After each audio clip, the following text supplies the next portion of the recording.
Peace, everyone. Well, no one.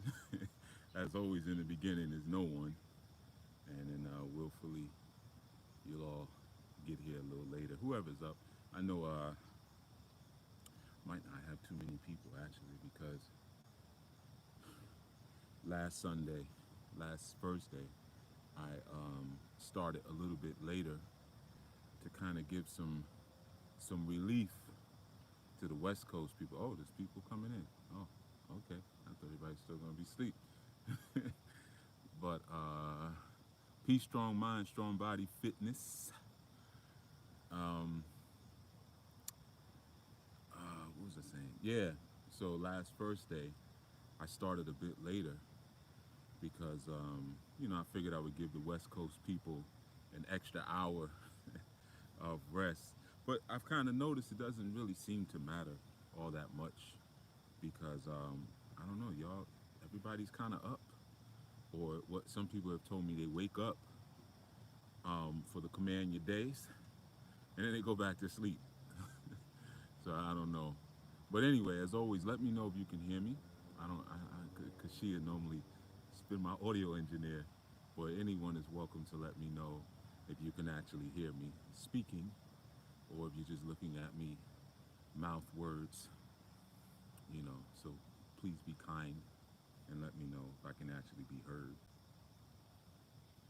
Um, cool, we hear you. All right, give thanks. Peace, Iris McCabe. Yeah. Whew. So yeah, I wanted to peace, take care. Thank you, take care. I appreciate that. You know, um, yeah, I wanted to. We haven't done a peace plant OG. We haven't done a it's kind of ridiculous that I keep forgetting the name of these segments. That's so unprofessional too. On top of it all, it's very unprofessional. Um, I keep wanting to say dawning devotionals because I did the dawning devotionals for so long on enlightenment and transformation. I'm just used to saying dawning devotional, but I got to get out of that. Um, yeah, so command the day, like I said. So I'm glad that you're joining. It seems like people are spilling in now. I'm seeing the numbers are going up a little bit, and you said you can hear me. Of course, that's good. But I'm glad that you're here. And capitalizing on the energy that we have, and the energy that we're going to put forth towards this day. The strong starts today. The strong starts today. Okay, so it doesn't start on, you know, on Ajay, or the Yoruba word that we say for Monday. It doesn't start on Monday. It starts on first day. Today is the first day, so we can get a head start on maybe even competition, business competition, who imagine that it starts tomorrow. We can get a whole 24-hour head start. Um, Now, I know people are slowly coming in, but I'm definitely curious to hear those of you who decided to partake. Peace, Sister Moksha. Those of you who decided to partake in the fast with us Anubians, I'm curious to hear how it's been going. I've already gotten some reports that I really don't understand. People are telling me that they're starving, and it's only been 24 hours. So I don't know about that one, you know. But I've had a couple people be like, "Yeah, I was starving all day yesterday," and the fast began, 6-day evening, which is what you would call Friday evening, and by seventh day evening, I had people saying, "Yeah, Chief, I'm starving." I don't know. So yeah, it's mental. You're not starving. You're not starving. Your body has plenty of fuel to utilize. It's all in the mind. Sometimes our eating becomes a culture to itself, and we're used to kind of the routine and the ritual of said culture. That's all it really is. But trust me, you're not gonna. If you pass out, it'll be because you've worked yourself up into a tizzy to pass out. But I'm definitely curious how people have been going so far, and I know if you did primarily, excuse me, the liquid fast, you're probably going to the bathroom a lot. Yeah, that's right, Sister Moksha. Mind wars and mental tricks, But yeah, man, I'm just curious to hear how you've all been getting through it, and if it's been so far. Some people have even already talked about visions. Sometimes it's a mental thing, and that it's not so much that your body is so cleaned out now that now I see everything clearly, but sometimes it's just the intention to do something right by yourself, grow. You intend to do something right by yourself, and it starts to create this just a momentum and inertia inside of you where now other parts of you, of your own internal community, feel comfortable with now revealing themselves because they see you getting more serious about yourself. So you might have new visions or new revelations come to you just through the intention of saying, hey, I'm going to take 3 days. Peace, Suen. Good dawning. I'm going to take 3 days, and I'm going to you know give my system a little bit of a break. you know yes, one sister I know is seeing things all over our house. See, you know everybody's seeing all kind of visions and apparitions now because they haven't had solid food. Well, I mean, some people still have. They still had salads and stuff like that. um, I know some people who cracked already. Within the 24 hours they already cracked, and ate something a little light. But look at it also as an opportunity to learn something. Peace, YG Gutter. Peace, Layatha. Oh, you've been up since 4:40, and it is because of the fact. You know what? It's funny you say that, Layatha. That is exactly why I didn't. Because like last first day, I started at 7:30 a.m. to give people a break. But this one I started at, well, around 6:30. When I started, when I set up. I've been out from early, but I said, you know what? Because of the fast, I said I bet people up. I just had a funny feeling because when you fast and your system is lighter, you don't sleep as heavy and you have more energy. So I said, I bet you there's some people who are actually up early. So I said I probably could just start. The only reason I didn't, I started around 6:37. The only reason I didn't start even before that because it was just so dark out. I was like, I'll just give it a couple of minutes to lightens up a little bit. But yeah, that's what happens. Peace, Mama Marva. That's what happens. Those first maybe 2 days, maybe even 2 to 3 days, when you're doing any kind of liquid fast, you feel like this burst of energy. Sometimes you even be jumping off the walls. But even throughout, you just find that you just sleep better. You're not waking up all groggy because your body hasn't been fighting whatever you may have eaten, the night before, and your blood and everything is working the way it's supposed to. You know, so like I said, just when you decide to give yourself that opportunity to say, hey, I'm going to do right by myself, yeah, you're going to start seeing visions, and you may have some nightmares. There may be some things that kind of come up in the subconscious just because you're making clear and conscious decisions about how you want to treat yourself. So things start to respond around that. you know but yeah, so anyway, uh I wanted to get into something real quick. I'm not going to take too long. Although I know when you're doing the fast, especially when you get hungry, it feels good to have distractions. So yeah, Chief, you can talk all day. That way I won't be thinking about food. But that's what happened yesterday. We had our Sabbat call, our new ministry, and that call was like 5 hours. Peace, Juanisha. So YG Gutter, you had some dreams and visions. Yeah. um, but yeah, that Sabbat call was like 5 hours, man. I was like, all right, enough. I mean, I'm usually like enough after 2 hours, to be honest. But I know part of that was like we just sitting here not eating anyway. So sometimes our eating is a part of our schedule. So it's like, well, heck, if I'm not gonna go, make some food or fry up some oyster mushrooms, and make that with some kale and some shit. Let me stop talking about food. That wasn't right. I'm sorry. Um, but if I'm not gonna go prepare something, then I might as well just kick it with the fam, I guess. Which is all good. It's all good. Um, but yeah, within 24 hours, you shouldn't be too much suffering. But I know some people are already like, I'm cracking, I'm breaking apart, Chief. I got you. This one is like, I had this one mosquito. He thought he was in Red Tails. He was thought he was like one of the Tuskegee Airmen, man. He was just flying in and out, biting me all over. You know what I mean? Freaking Red Baron. I think that was hopefully that was the last one. But I know it was just the one. First he got my ankle. That's why you saw me in the beginning. I kept doing this, scratching my ankle, and then he was getting me all over. You know, Wing Commander, I'm going in. You know, but peace, Baba Anwar. How you making out with that lemon water? But yeah, one of the things I wanted to just build on for a moment, man. Like I said, I won't hold you too long. I know it's first day, and many of you don't have to go into your 9 to 5s today, so you have an opportunity to kind of get some other things done, whether it's your shopping or whatever. But freedom, freedom, freedom, freedom. I feel like you got that other ankle too. You know, I'm gonna take my mind from it though, so I can focus. But peace, peace, brother Low. What's happening? You know, but okay, yeah, I'm looking around for mosquitoes. But freedom,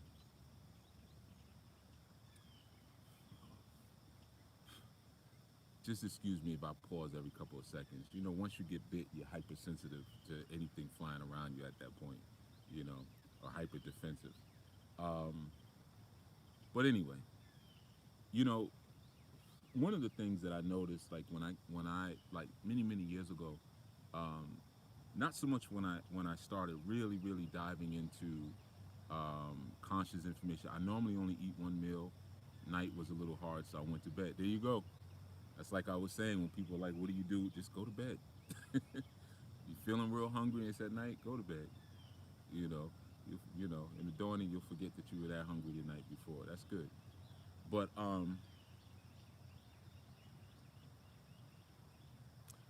yeah, when I started coming into more the spiritual aspect of consciousness more, and when I say the spiritual aspect, I'm speaking more about what we call ATR or African traditional religions, and started really exploring the shrine work and the spiritual work of those environments.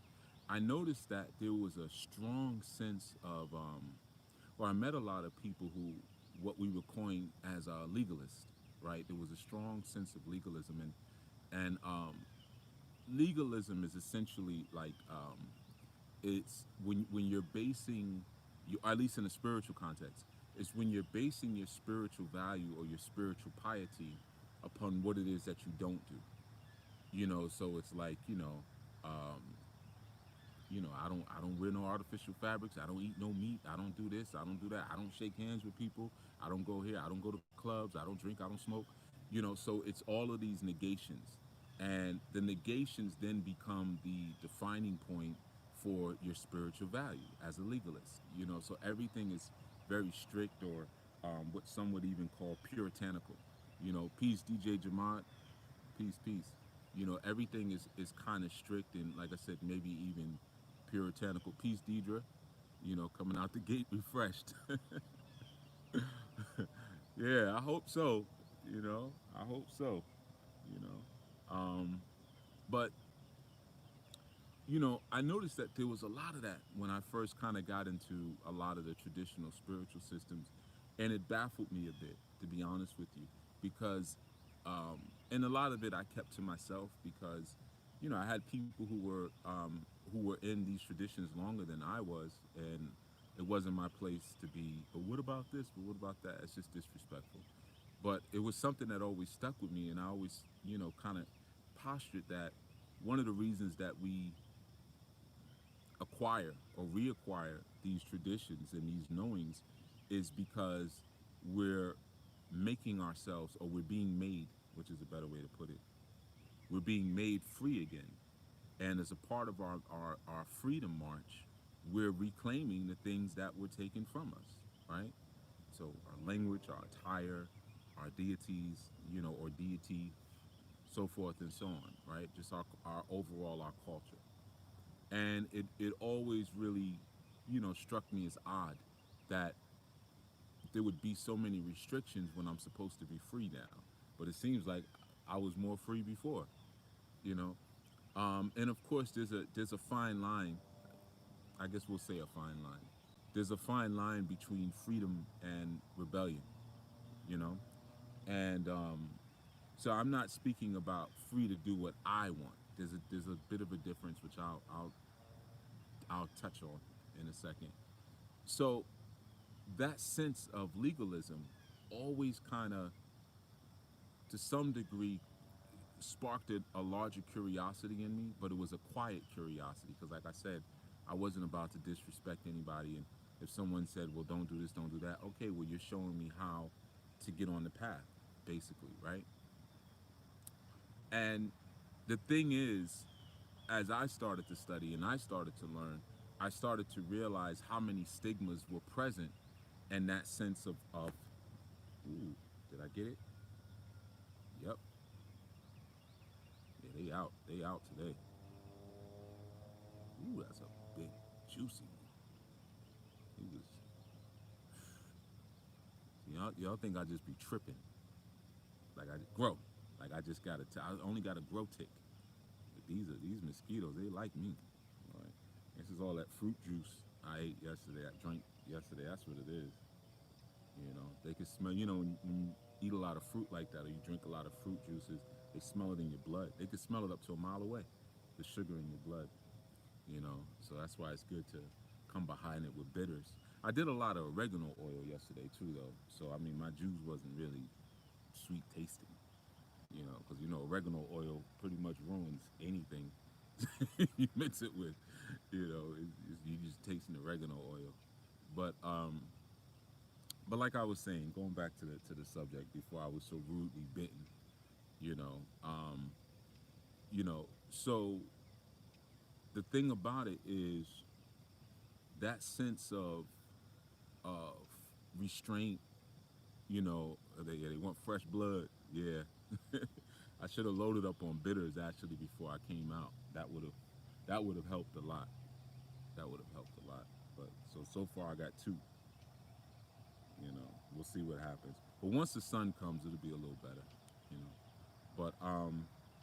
But anyway, so like I said, really just exploring that thought and exploring that idea, it led me down different other kind of roads. But I realized a lot of times that stigma that we take on, or that self re-enslavement, it comes from sometimes enslavement based notions that we received when we were young, right?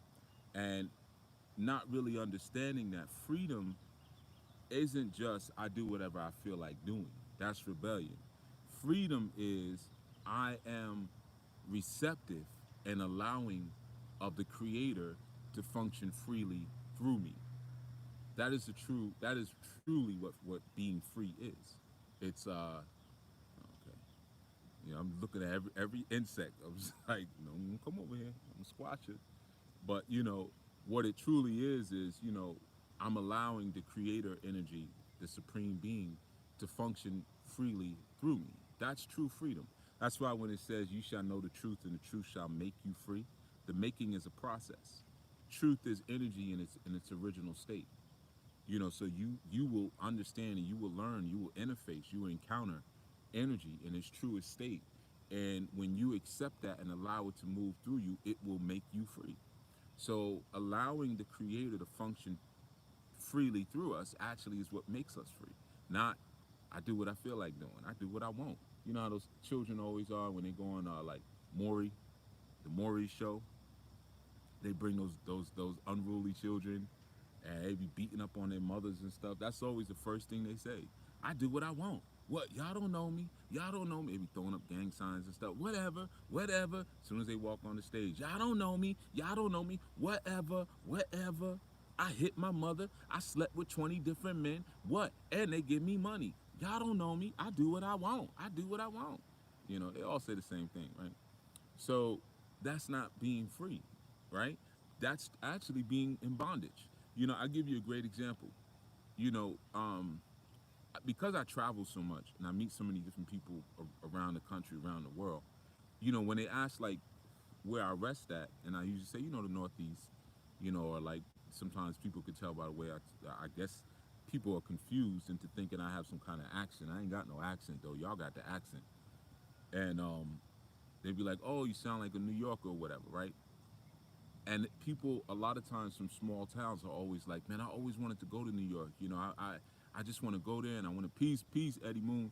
I want to meet new people. I want to do this. I want to do that. And there's so much you can do." And they perceive big city life as a sign of freedom. Like I can get footloose and fancy free, in the big city. And you know what's so deep about that? As a lot of people who come to the big city because they perceive that as being free, within 1 to 2 years, they are trapped in a kind of bondage that they didn't even know existed. Same thing with LA. How many young people go to LA because they want to be free of their parents' order, free of their parents' structure? Maybe my father, my mother was a preacher, and I always wanted to do this, and I wanted to do my music, or I wanted to be an actor or actress, and they never supported me, and I just feel so stifled. So I ran away and went to Hollywood to be free. And then within 6 months, I think it's even faster than New York, to be honest with you. Within 6 months, they're in a totally different kind of bondage, and they didn't even know that that bondage existed on the planet. You see, so a lot of times, what we think we're escaping to for freedom are actually the things that re-enslave us in bondage. And there's so many different levels to that. You know, um, being from the city. Yeah, small. If you're from the city and you've been in the city for any significant amount of time, you do learn the value and the beauty of a small town. You know, um, for instance, I'm here talking right now. I mean, I look behind me in the camera constantly, and I'm looking around, but I'm not really gonna have too much of an issue. But you know, if I was somewhere else, like where I'm from, it'd be different. Let's just say that it would be different. You know, so you do recognize those values, and sometimes you don't really see that until you get a little older, and you realize the thing that you were chasing wasn't really all that great anyway. Or you burnt out from it. So you don't want any more of it. But yeah, that sense of false freedom catches a lot of people out there, right? Catches a lot of people. And the thing about it, which is so critical, a lot of times it's those early hexes. You've heard me talk about that before. Like family, a lot of times is the first ones to hex you. Whereas you thinking you come into a traditional system, and you're thinking like, people are putting spells on you, people putting roots on you, and all this stuff. All these silly things, which are usually because you don't want to be responsible for the karma that you created in life. So you start talking about, yeah, my family is from the islands, or my family is from Nigeria, and somebody is doing something to us back home, and there's this really false sense of importance. You're not that important, or you go into spaces and think that people are always trying to do something against you, and sometimes you don't source where the thought comes from. That's the ultimate issue. Like, where am I getting that from, right? And if you can learn to do that, there's a lot of issues that you could resolve in terms of your bondage, right? So I'll give you a small example, right? Because this is something I deal with clients a lot, and sometimes when I have to broach the subject, um, they have trouble accepting, right? A lot of times you have, let's say, women who have their children, and they may have had some unpleasant experiences with men in their life, for whatever reason and whatever nature the experience. So when the child is really young, sometimes it's the subtle things or the subtle nuances that's spoken to. Oh, bird just doing tricks, aerial tricks. Um, Sometimes it's the subtle nuances that you may share with the child. Like, let's say if you have a daughter, that you're doing from an innocent place. You're doing it from a good place, but the results may be something a little different. So from very young, you tell that little girl, now listen, when you go to school, or you go out, or you do this or you do that, you don't accept anything from any man, and you don't trust any man, don't accept anything, don't speak to any man or anything like that. You don't do that, right? And that's innocent enough advice, But sometimes it's in the nuances that when you learn how to read things, you'll learn what's being said. A lot of times mothers don't say that to boys. A lot of times it's only don't trust any men, as if women are not pedophiles, you know. Um, but the thing is, she's projecting in a very in a way that it begins as an innocent thing, but she's projecting her fears and her failures onto it. So now then, as the child gets a little older, let's say the child is in ninth grade, 10th grade, 8th grade, whatever, and same thing. You know, I know those boys are looking at you, and those boys like you, but listen, you don't trust those boys. You know, they only got one thing on their mind. They only got one thing on it. You cannot trust them. Don't trust them, right? Still from a innocent place, you're looking out for your child, you know, and you want the best for them, and you don't want them to get caught up in maybe some of the things you got caught up in. And then now what happens, you know, that girl becomes a woman. She gets older, right? She gets married. She finds somebody who's head over heels for her. And for some reason, she's asking herself all the time, wow, why can't I feel the way about him the way he feels about me? You know, he's a great guy, and for the most part, I see him as like a buddy. I see him as like a friend. But why can't I really totally surrender and give myself to him? And she doesn't realize it's because of that bondage that's been implanted and established in her since she was 5, 6 years old. That no matter what, you don't trust men. You see, no matter what's going on, don't trust men.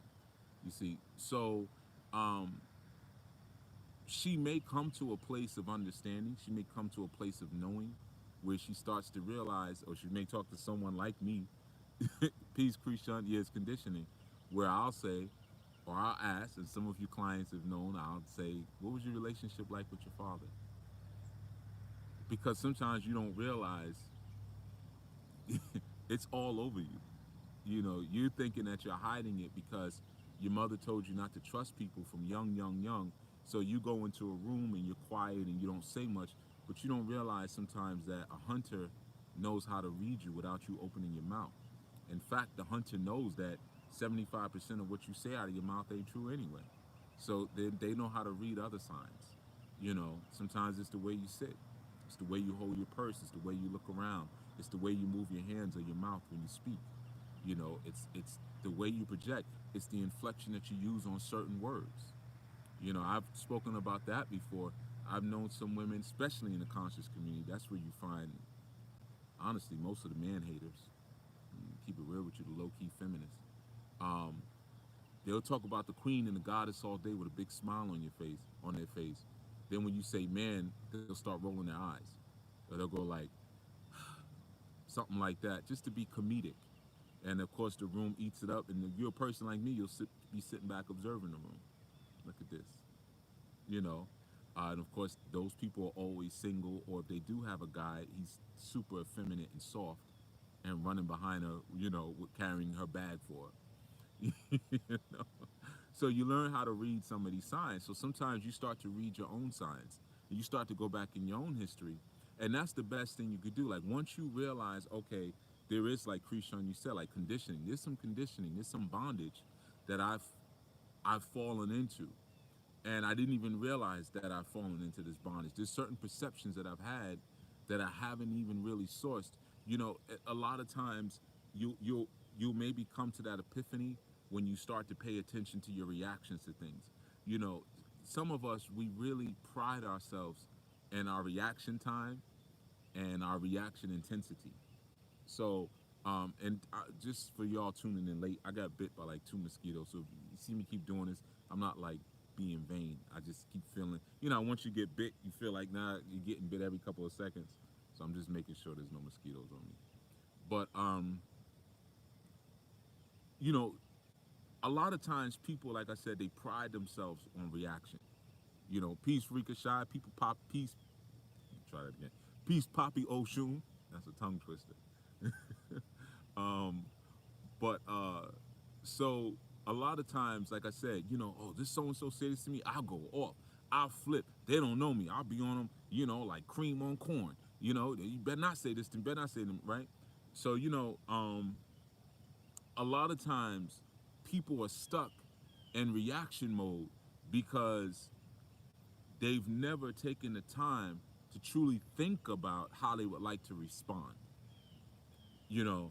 So when you think about how you would like to respond versus how you typically react, that sometimes can be the entrance, or just the beginning of you now sourcing where is this reaction coming from?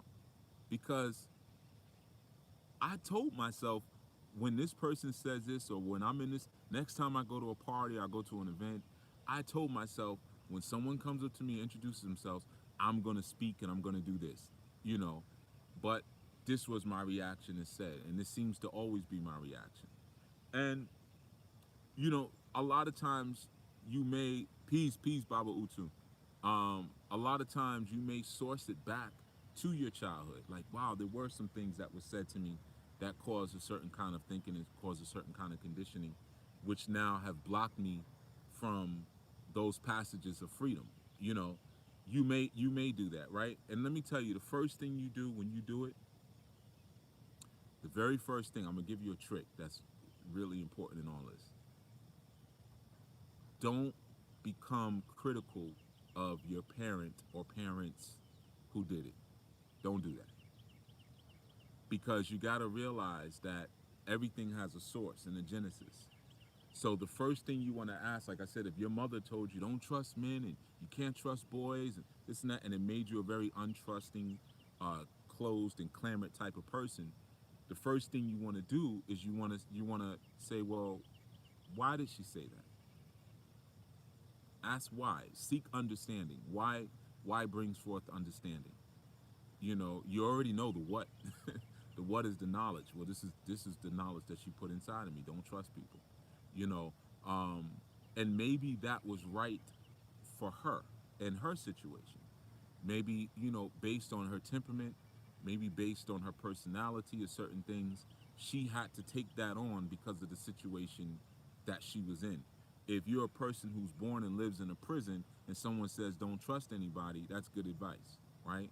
But maybe I that hasn't been my beginning. So maybe that the right or the truth for me might be something different, right? And not to say I have my own truth and she has her own truth. There's only one truth. Don't fall for that. My truth, your truth, our truth. The very nature of the word truth implies singularity. There's one truth, you know. So, like I'm saying, but in a situation like that, don't become critical of your parent. Understand that most of the time, and sometimes we have crap parents. I understand that. Not all women and not all men love their children. That's just how it is. Um, a lot don't, but even some the ones that don't, sometimes they'll give you guidance and advice, and it's not from a place. It's not because they want to see any harm come to you. They're really trying to get anyone, to avoid the mistakes they made in the past, right? So don't become like real critical of them and start blaming them and things like that. Try to source. Well, what was going on in his or her life that caused them to give me this kind of advice? Even if it may have put me into bondage, okay, I can deal with that. I'm an adult now. I can work my way up out of that. But what was it there? And through that understanding, it will make your path towards freedom even easier. You know, um, there's a really important thing about achieving freedom and having reactions in certain bondage defense mechanisms that I'm going to tell you. And it's this: um, if you live with it long enough, you'll prefer it over freedom. You'll prefer to react and go off and just be wicked and evil. You'll prefer that over doing the right thing. It'll become your preferred reaction. You won't want a righteous response. So some of these things, we think is cute to drag our heels on, though it never is to drag your heels on your development. But when it comes to getting free, waste no time. Waste no time. And I know that some of those conversations are uncomfortable and they're emotion filled. I know because I deal with clients with it all the time. They'll say certain things and it'll just be off and wrong. Especially women with the whole don't trust, can't trust. And then you'll say, well, peace, Cindy Jones. What's your relationship? And I already know they ain't got no man. What's your relationship like with your mate? Oh, well, I haven't been with anyone in years. Of course you haven't. And you calling me because you want to know what Ifa says about you being with someone and when are you going to have love in your life. But then you turn around and you say, but you don't trust people. Peace, Nikki Love. Peace, Kashia. You know, um, the two kind of go hand in hand. You know, peace, Alicia. Because I was abandoned by both parents, I always feel that when people leave my life. One of your segments said I had to work through. I'm sorry, I missed it. I think if I hit this, it will bring it back. One of your segments said I have to work through those feelings instead of trying to avoid. Yeah, of course you are. Yeah, you knew that though. That's basics. Can't run, you can't hide from love. You can't hide. The ones that you say, the ones that you love, say things that you deep. Man, they gotta put a longer thing on this. The ones that you love say things that hurt. I think it says hurt you deeply. Mine is cut off. Mine was socially awkward. Well, you let people's statements validate you, whether they love you or not. It's still gonna hurt. You know what I mean? Um, and if somebody calls you socially awkward, maybe you are. Okay, let's explore that. Maybe I am. Or sometimes you need to look at the context of why people are saying it. Sometimes we get phrases from people and we don't realize that people's vocabulary is not as developed as we think it is. You know how many times I've been called arrogant? You know how many times I've been called mean?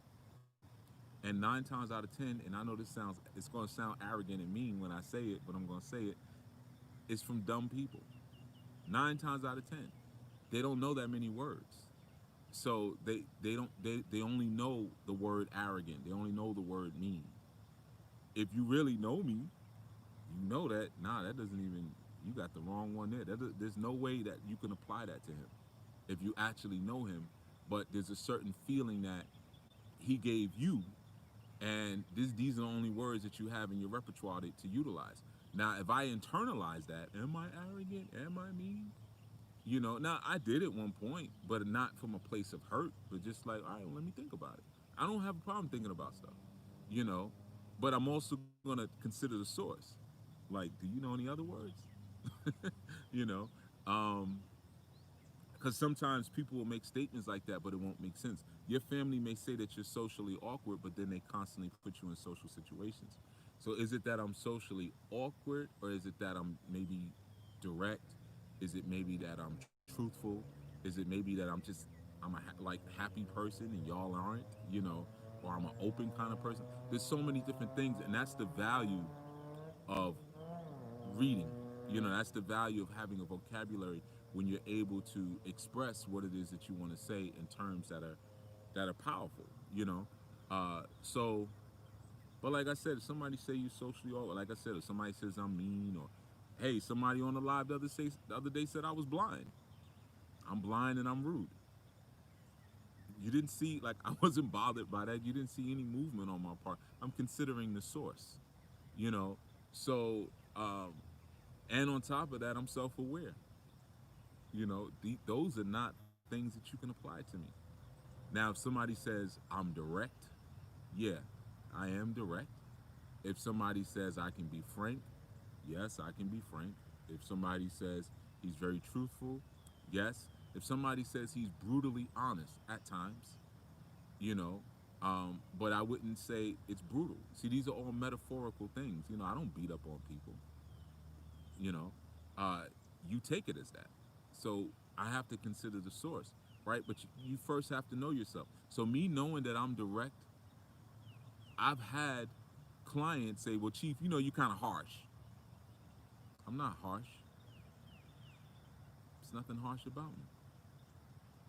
But you don't know to say direct. You don't know to say truthful. Because harsh is a reaction. I could tell someone the truth And I have before. I've had grown men cry on the phone because I was truthful with them, and cry like babies. Like, Chief, I'm so happy I met you, man. No one has ever, kind of been able to just explain it to me like that, the situation I'm going through or my life or whatever. Then I've had people get angry, right? So you choose if you want to feel a harsh feeling or if you want to feel a loving feeling from truth, right? But again, you got to be self-aware. You got to know yourself. That's the key. And you know, you learn about yourself with also within the community of others. So it's not just that you pop up and like, no, I'm this. My pops used to say, like, go into a room and how people respond is what you are. you know, like when you see, look at the faces of two, three different people, that's who you are. You know, when you walk in a room where people are like, hey, or they like, oh, are they putting their drinks down? Like, yeah, well, I'm gonna head out. You know, so that's something to kind of think about, man. But don't stress that, man. Look at what your community is saying. And some of you avoid community because you don't want that truth. I know that. So we say, oh, sign up for our new. Oh, I was gonna. I didn't mean to. I was gonna. You ain't coming. You ain't coming around here because you don't want anybody to see you. But you don't know that tells its own story. You're telling on yourself just in that. But yeah, so like I was saying, man, a lot of times those bondage mechanisms, yeah, they come from family early on.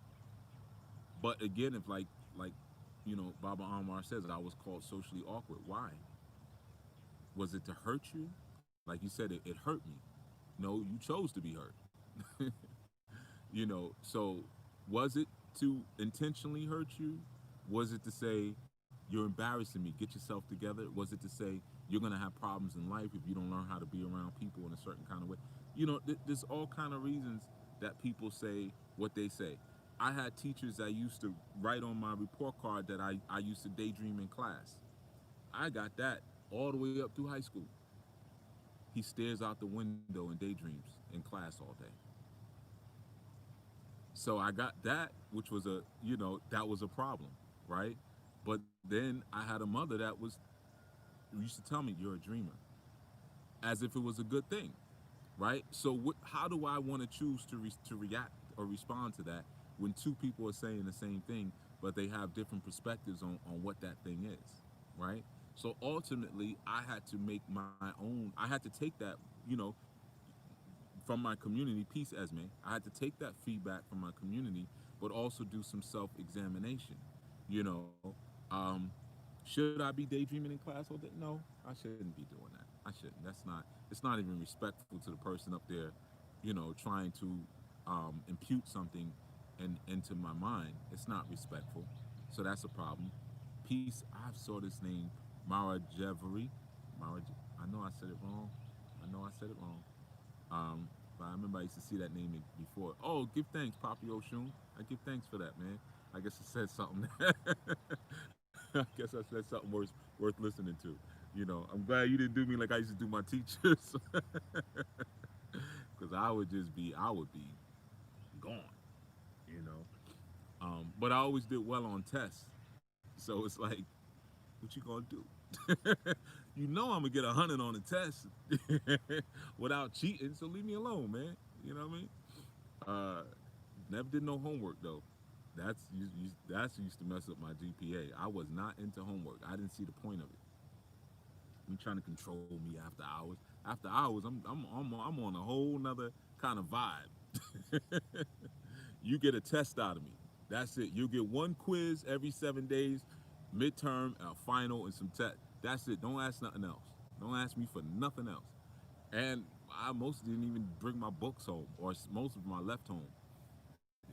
But I don't know. It was weird stuff. If it was nowadays, if I went to school nowadays, I'd be even worse, man. Because you got like the internet. What you need a textbook for? You know, but yeah, man. So again, it's that freedom that we have to experience, and the freedom comes to just allowing the divine to operate through you, man. That's true freedom. I'm telling you, you can listen to whoever you want. They'll tell you something different. That's cool. Like try them both out. You know what I mean? And see which one makes sense. So Maybe willfully I'm giving you some contrast, but the idea of, yeah, I'm do what I want. I do what I want. Peace, Luis or Luis, help me out. um, yeah, man, the idea of, like, I just do what I want. I do what I want. That's bondage. That's bondage, man, because once you start getting to that place where you feel yourself larger and bigger than the divine, then that means I know better than the divine. That is the pure definition of disobedience and sin, you know. Um, so based upon that, now you got a new master. You got a new master. Disobedience is your master. Peace, Andrea. And now the disobedience is your master now. Now you have a new level of bondage. You know what I mean? So, like, again, a parent telling you, and we all had those different things, man. It may not have been your mother telling you don't trust men. It could have been your father telling you don't trust women, or they're only good for one thing, or make sure you work twice as hard as everybody else, or save all your money, don't spend no money, or save it all. All of these different things that, when you come to the age of reason, you can start to see if it makes sense. I remember I had a relative that used to tell me not to buy any used cars, because you're just inheriting somebody else's problem, and not to say that these are bonded statements. I'm just sharing a few because some of them might hit home for you. I had other ones, but yeah, my point is that's where freedom comes from, and that's something that we got to work on. And like I said, if you keep yourself in a place long enough, in a bondage place, after a certain age and after a certain point, you won't even want freedom. You got people who brag about going off. You could watch shows like, I don't know, the Real Housewives, Hollywood Divas, R&B Divas, all them different shows, housewives of wherever. They pride themselves in, I'll react. You don't know me. I'll react. I won't think. I won't respond in a civil manner. They don't say it like that, but I'm translating it for you. I won't respond in a civil manner with a divine mind. I'll react like an animal. Shoot, you don't know me. I'm like a muskrat. I'm like a badger. I'm like a little Wolverine.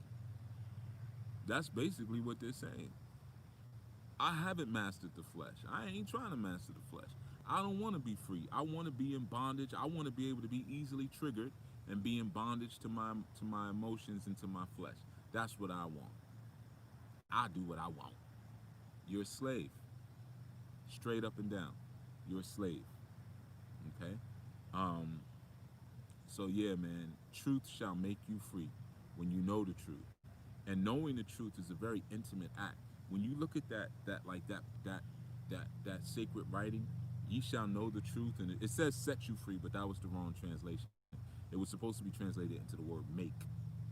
But see, they do like little tricky stuff like that. You know what I mean? To keep you away from what it's supposed to be. Set me free. F-I. You mean set me free? What is that? You can't set me free. You can, but I can be made free by the truth. You set something free, that means you had the control the entire time, and then you can come and lock it back up. Very sneaky, sis. Ye shall know the truth, and the truth shall make you free.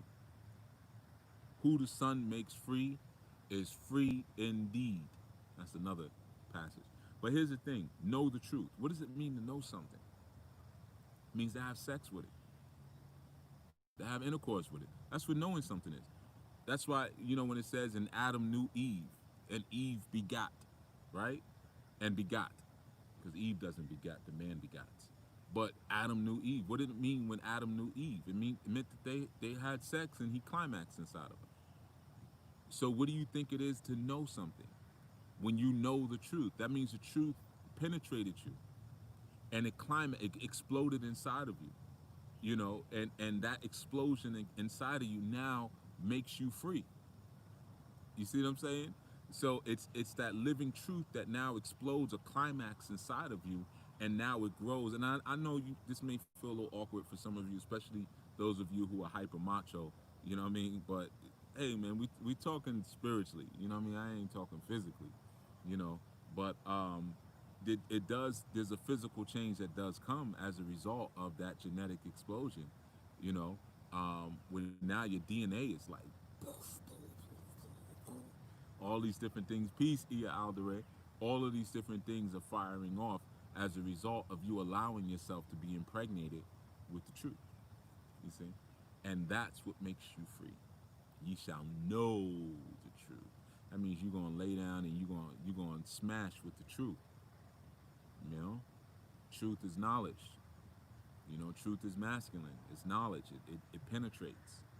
You know, and then you be made free. You be made free. Um. So yeah, I wanted to share that and just see if everyone's doing okay on their little 24-hour fast so far. We're going until Monday. Monday evening? Or is it Monday evening? I use my fingers. Friday. Yeah, which would be Tuesday, as you know it, right? So, like I said, I know some people. I was saying it in the beginning before everybody got here, but some people have already reached out. It's been like 24 hours and been like, I'm starving, chief. You know, so I know it might be a new experience for you, and don't feel guilty. You know, that's another thing that keeps us into bondage. Old guilt, old guilt, man. It keeps us locked away in bondage because a lot of times we don't want to accept our new position. You know, I work with clients, man, 50, 60, even higher, 70 years old. And sometimes we talk, man, and they're going through situations or they're having certain kind of feelings, and they're talking about things that happened 20, 30 years ago. I got clients in their 60s and 70s that still talk about how mean their aunties were to them, or their uncles, or how their father never hugged them, or their mother never told them that they loved them. And these things they allow to linger on them. You know, they come into conscious awareness, and they come into that spot. Bugs, boy. You know, they come into that place where, come on, man, chill, relax, relax. They come into that place where, you know, they start to want to operate from the first eye. Once you start to operate from the first eye and you're polishing the lamp of God, now you're getting into that Christ space. So you're supposed to recognize, well, okay, those old behaviors, those old actions, I allow this to burn it up. You see, so that way I'm not carrying that guilt. So that way my heart is light as a feather. And some have a lot of challenge with that because they haven't sourced the guilt. Why is it that you really feel like that? Why is it you feel like I, coulda, shoulda, woulda, and you're allowing that to rule over you? Why are you so invested in that lower space? You know, that's a form of bondage. You can't be free and have guilt at the same time. It ain't gonna work. That's why so many. That's why they'll try to throw in your face when you start moving towards liberation. Well, Africans sold Africans too. You were sold by your own people. So then you start feeling guilty for blaming other people for the ma'afa. Pretty sneaky, sis. So they play that game because you can't be free and guilty together. Which one is it? You gonna accept guilt for selling your own people, or are you gonna be free? They're not gonna tell you the truth. Like, there's no African people. There's no such thing as that. So Africans didn't sell Africans, and there was a high percentage of melanin-rich people in North America during the 1600s who were already here, and they were free people. Everybody didn't come over here on no boat. At least not on those slave ship. Not everybody. So there's so many little twists and turns with that one, but always trying to figure out how to install guilt. All lives matter. Like, how could you say my life doesn't matter? You know, trying to make me feel guilty so I can't get free of certain things. You know, so yeah, man, don't feel guilty. If you're having a little struggle with the fast, and even though you keep hearing us say, "Well, it's only 3 days. It's only 3 days," but if you've never done it before, 12 hours can be difficult for somebody who's never really engaged in the fast before. So just do the best you can.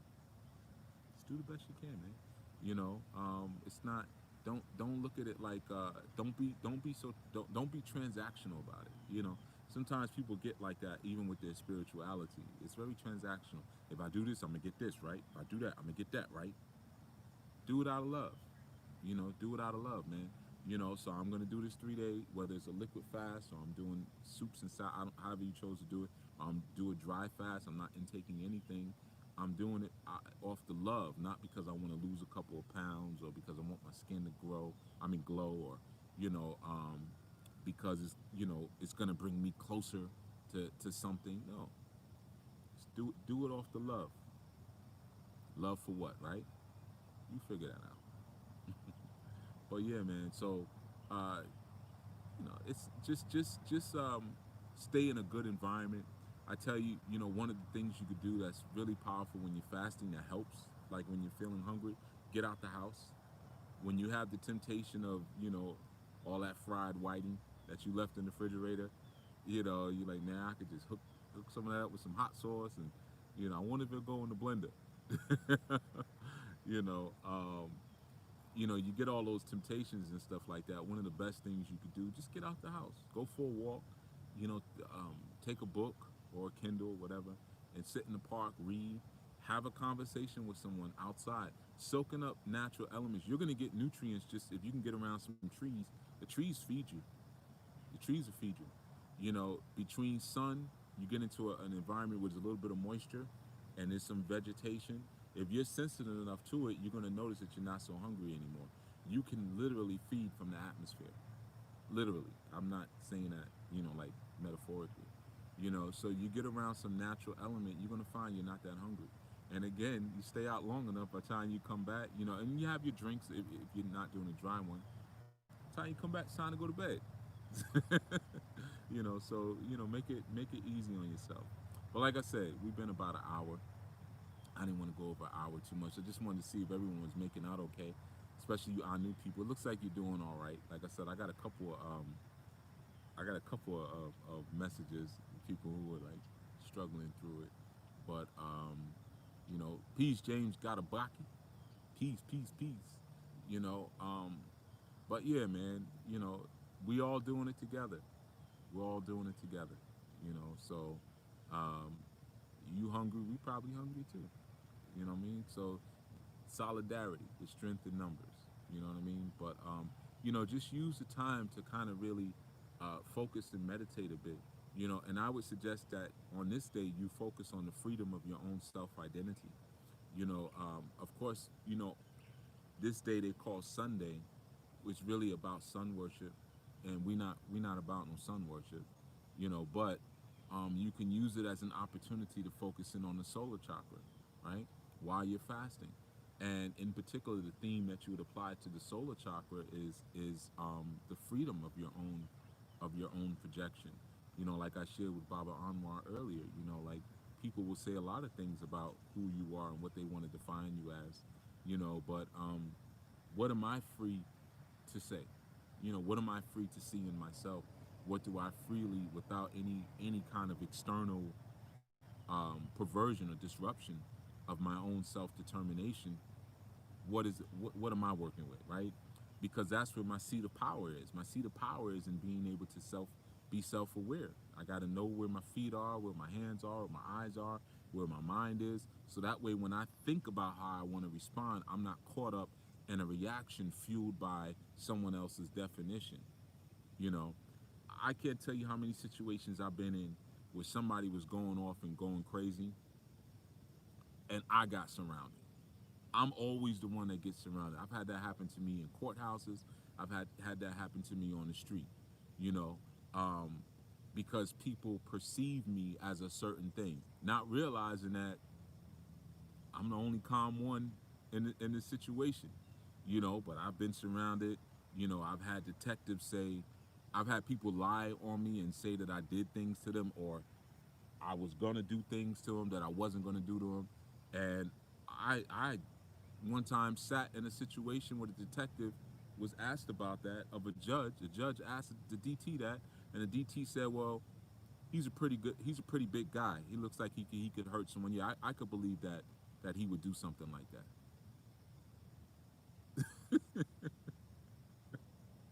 You see? So and I'm not the type to just go around putting my hands on people. I believe that people should keep their hands to themselves. You know, I'm not into that. I don't. Most things can be talked out. Most things. That's my perception on it, right? So sometimes we can react based on what people, the reaction that people want to see in us or urging us to. So, oh, you're not a little person, so we know that if somebody disrespects you or says something crazy to you, you're gonna jump on them. You're gonna put your hands on them. You're gonna try to hurt them. No, I wouldn't do that because if you disrespect me, I feel sorry for you. I feel sorry for the position that you just put yourself in the universe. I feel sorry for what you just did. So that's worse than what I could do to you. You just cursed yourself. So this is an opportunity on this day to sit in our seat of power and our seat of identity and really think about what we want our responses to be in life, most importantly, and start to source where some of our curses of bondage came from. And again, I'll reiterate for those who came in a little later, if you find out that those sources came from people who loved you, don't become overcritical of them. One of the first signs of a legalist person is that they're overcritical of everybody. They always want to know what everybody's doing. Always want to know what everybody's doing. They're just hypercritical. You know, well, how they doing their libations over there? And how are they praying over there? And what are they wearing over there? And oh, she got her hair permed, and this one got a weave, and oh, he's still wearing crosses around his neck, and all of this different stuff. And that's how they judge their spiritual investment because they're just hypercritical. And this walk is about freedom. Now you're going to face the consequences of what you do, but when you allow the Creator to work and operate through you, that's freedom, and that's a totally different kind of reward that you're going to get. You're going to get the curses of those judgments through the arrogance that you choose to do. All right. So the sun is now peeking out through the trees. So I'm going to finish up some of the things I got to do, and then I'm going to go into the next set of things I got to do. Got a whole lot to do. First days are always pretty action-packed for me.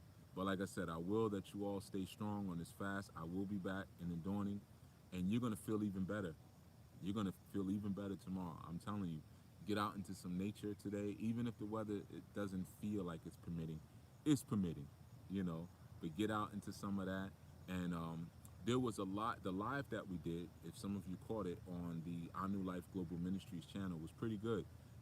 Sister Moksha answered a lot of questions about different herbs and different drinks that we can do and ways to even help children get through a liquid fast or a juice fast and things like that. So, you could definitely go over there and get some more information as well. All right, I'm gonna head out. Well, I'm gonna get off this live. I'm not gonna head out.